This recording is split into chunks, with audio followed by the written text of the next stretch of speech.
boxing voice. All right, we're live here with Fernando Guerrero. Fernando, talk to us, man.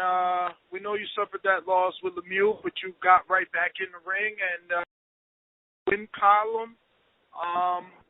What's the next step? What are you working on? What's going to happen with Fernando Guerrero and his career? Well, right now, man, you know, we're just taking it real slow, and we got to get our thought process, and you know, the main point of this is just like not giving up, you know.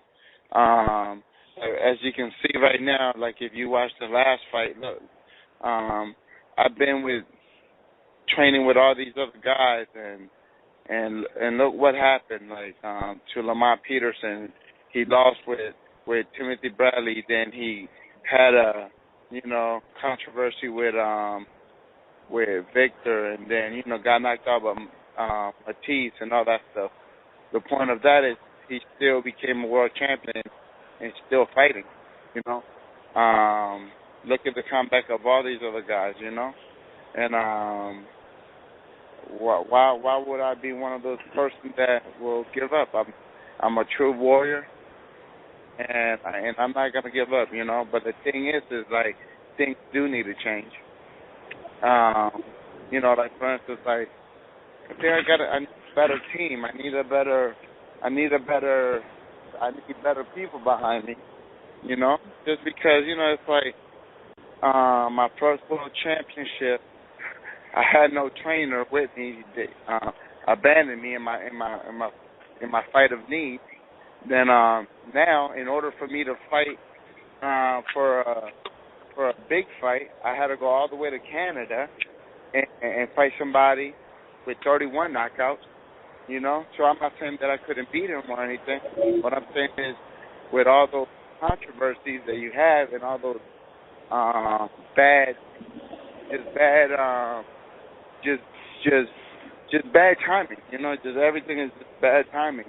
And so, I mean, I think for me, for the most part, I'm not a champion, not because there's people that aren't champions and would never be champions just because of their skill level. But I still believe that my skill level is way better than all these other guys. My skill level is way better than, I mean, skill for skills, way better than Peter, way better than even Lemieux. But the thing is, it's just the mind got to be right, you know.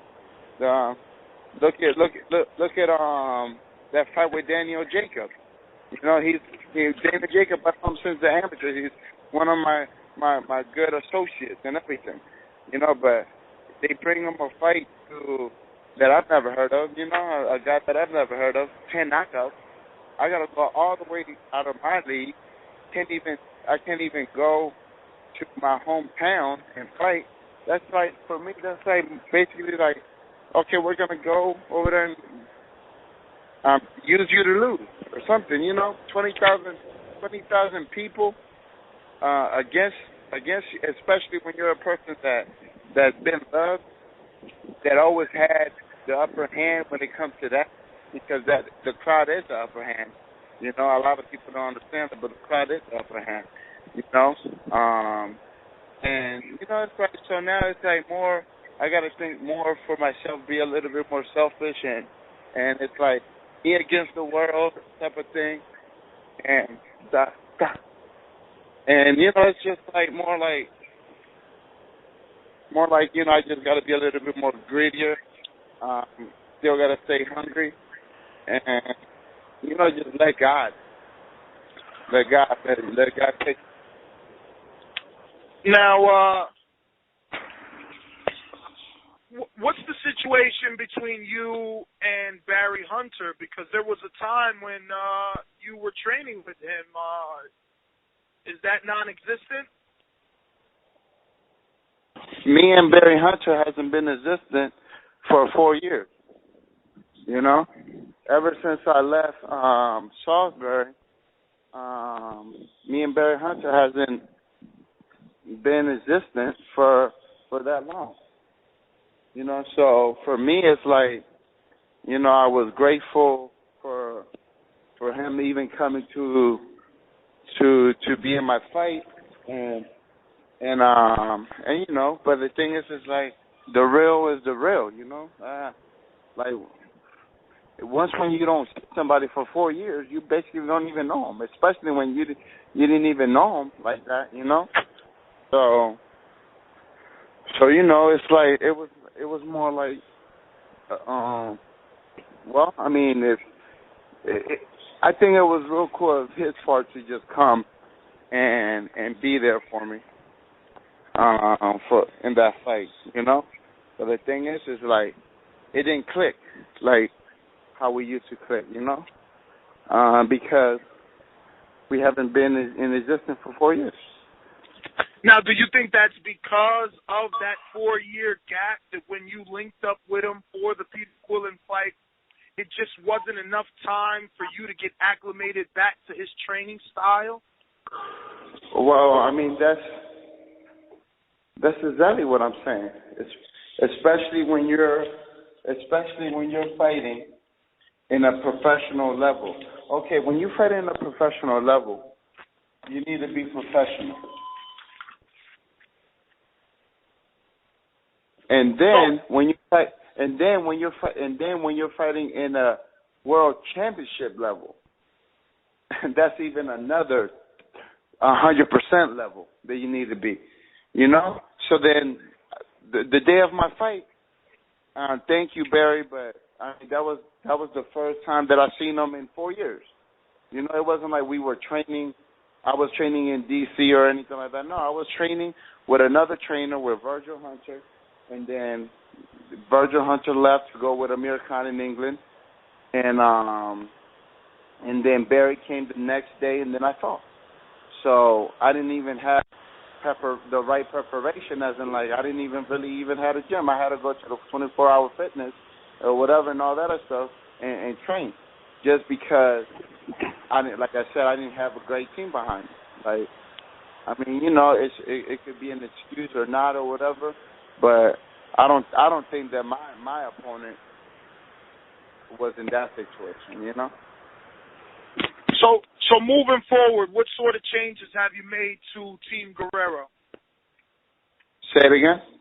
I said, moving forward, what changes have you made for Team Guerrero? Well, I mean, it's just Team Guerrero by itself, you know. So now I got to sit down, even right now, once when my eye got messed up with that fight or whatever, I couldn't even see.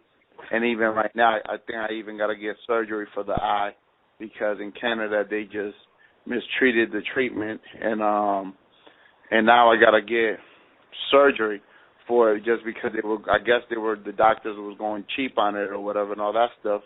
So now, you know, I got to use my head, you know, right now, I'm going to try to build a little bit of empire and do my promotional company, because I do have my license for promoting, and because I'm not one of those brute boxers, you know.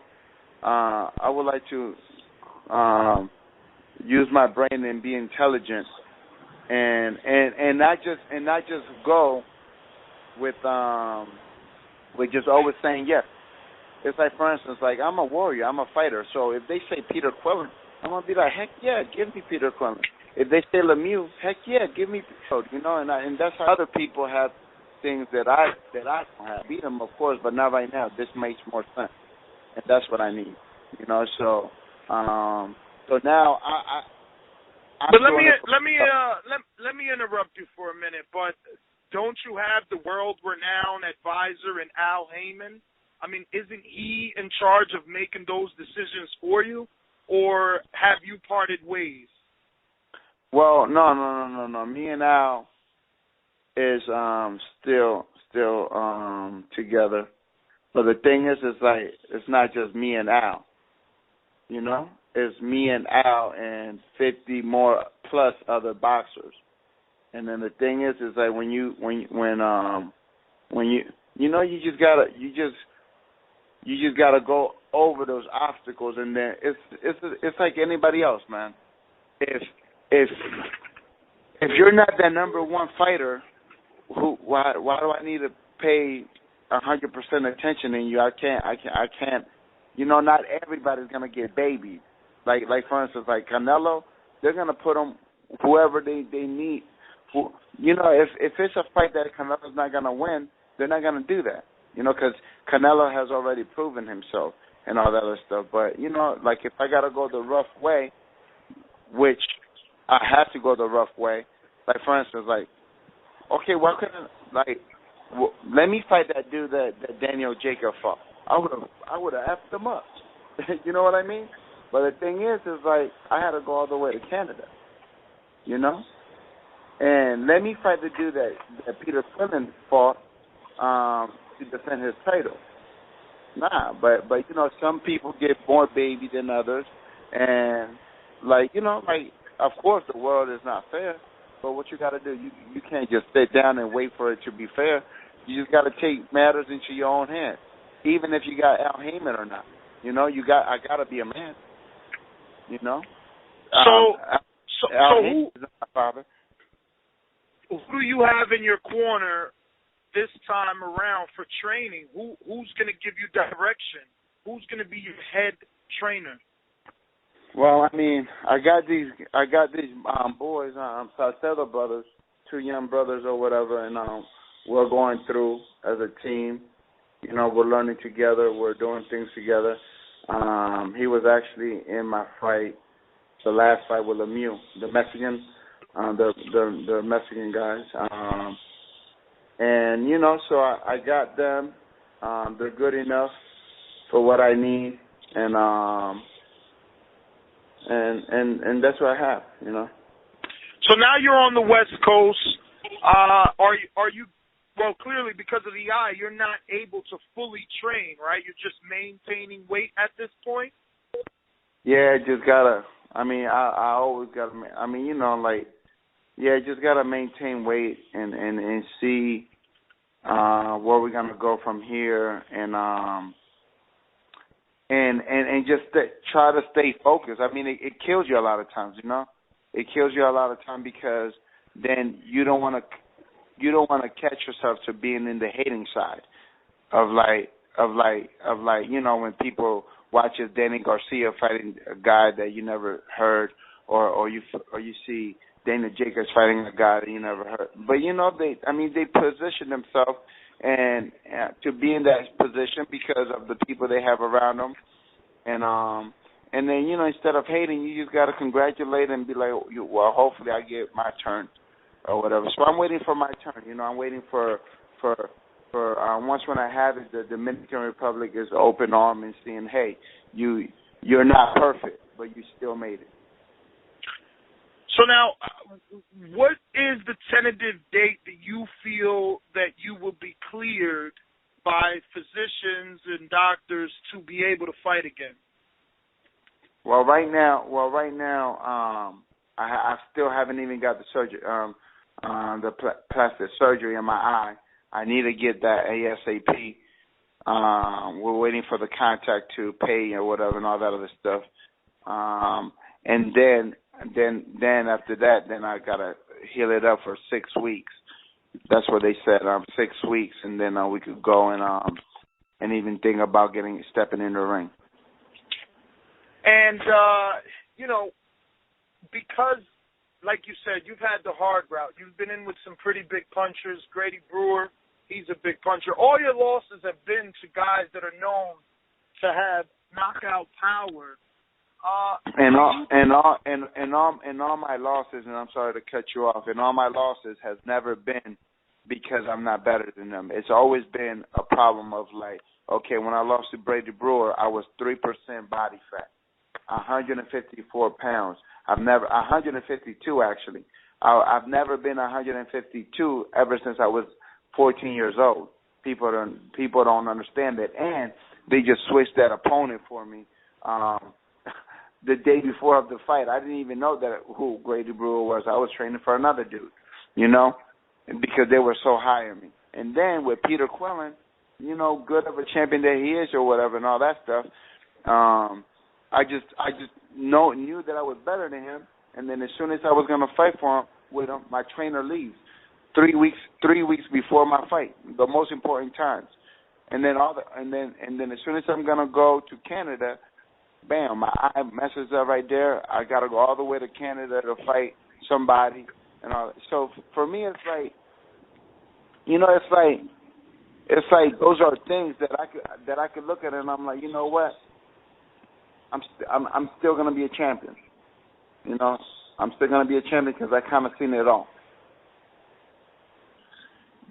And I know you said you were at 3% body fat for the Grady Brewer fight, but looking at your past opposition, and one could assume, because we're not in the ring, you're in the ring, but one could assume that you are being matched up and outgunned. It just feels like you might be too small for that division. The fight with Peter Quillen, it was a tough fight, man. I mean, he just is a bigger, stronger guy than you. Yeah, I mean, you gotta. I mean, I gotta accept that. I gotta look at that, because the thing is like, even look at Canelo Alvarez. He's 175 pounds when he gets in the ring. I'm not even 165 pounds on my worst day. I walk around in 172. So when I'm fighting, so imagine Peter Quillen. When I'm fighting Peter Quillen, he had to be 180, 185. When I'm trying to fat myself up, and I'm 165, weighing in the day of the fight. So but like once again, what can I do? Hey, you got to be a real man, and you got to just take it. If I'm outgunned, I got to be smarter. But that's my question. That's my question.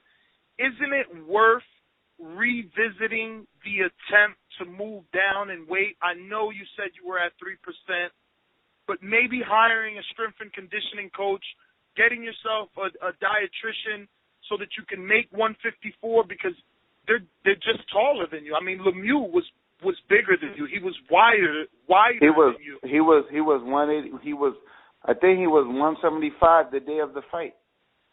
So that's my point. That's my point. Every time you step in the ring, these guys are physically bigger and outweighing you by 17, 20 pounds.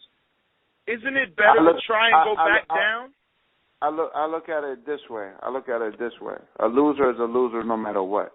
If you're gonna lose, you're gonna lose no matter what. It doesn't matter. I mean, this is my opinion. If I go down to 154, the highest that I'm gonna go is 165 or whatever. There's still gonna be people that is gonna be bigger than me in 154. It doesn't matter. You can't run away from it. You just gotta be better, smarter, stronger, physically stronger, and all that stuff. This is the profession that I chose. Like I said, I haven't been 152 ever since I was 14 years old. I'm 27 now. So the thing is like, I just gotta. If I was meant to be a world champion, it doesn't matter the weight. To me, I mean, it would be nice if I could make 154, and probably I can make 154. I'm not gonna say that I'm not. But the thing is like, it's like I said, it's just things that I gotta see where I feel better at. Because even when I had those other fights, when I fought Michael Walker and all this and those other guys, they were 168 pounders going. They were super middleweight going down to middleweight. So now I outgunned them. Even when I was fighting with Peter, he was strong. Even David Lemieux, he was real strong. But when you go down in weight or go up in weight or whatever, you're still going to fight those people that are strong, Well, Fernando, the Boxing Voice appreciates you giving us this time. We wanted to get an update. We haven't given up on you. Clearly, you have not given up on yourself, and you're speaking like a true champion. we wish you the best, and we want you to continue to keep us updated, man. As soon as everything is 100% with your surgery, you know, we want to get back in touch with you and see which direction you're going to take your career. Of course, and Boxing Voice will be the first one. You know, like for instance, y'all the only one that called me, in my ups and downs and all that other stuff. And Fernando Guerrero is a person that will never forget that. And then, you know, I'm just gonna, like I said, look at all these other guys that lost. Look at Berto. When he was one of the highest, and now look at him. You know, they don't have the same people, the same friends, and all that other stuff. It's part of life. So if God chose me to be one of this person, then He obviously knows that I can handle that. You know. So now what I'm gonna do is just gonna take it one step at a time. If it's 154, 160, or 168, it doesn't matter. You know, we warriors, we fighters, and that's what we came here to do. We don't run or hide from nobody. We fight. We get head on. Well said, and you already know the Boxing Voice is always going to be here por la patria. So, you know, we'll stay in touch, man, and you have a good day.